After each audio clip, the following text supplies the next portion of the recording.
Mikä on suosikki joululaulusi?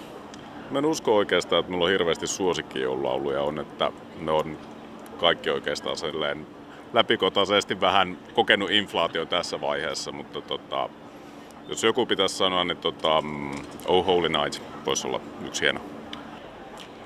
Ave Maria. No mä oon tästä tosi perinteisten joululaulujen kannalla, että mun mielestä Varpunen jouluaamuna ja Tulkoon joulu on parhaita ihan sen takia, että ne tuo aina sellaisia muistoja mieleen, kun niitä on lapsesta asti kuunnellut erilaisissa tapahtumissa. No valitettavasti englanninkielinen tämä Last Christmas on niinku semmoinen suosikki. Entä inhokki? Ehkä se on toi Kulkuset. Mikäs tää on tää, mikä ei koskaan lopu? Tipe tap, tip tap, tipe tip tap. Mä en kestä kun se alkaa. Musta tuntuu, että se ei lopu ikinä. Sitä mä inhoon.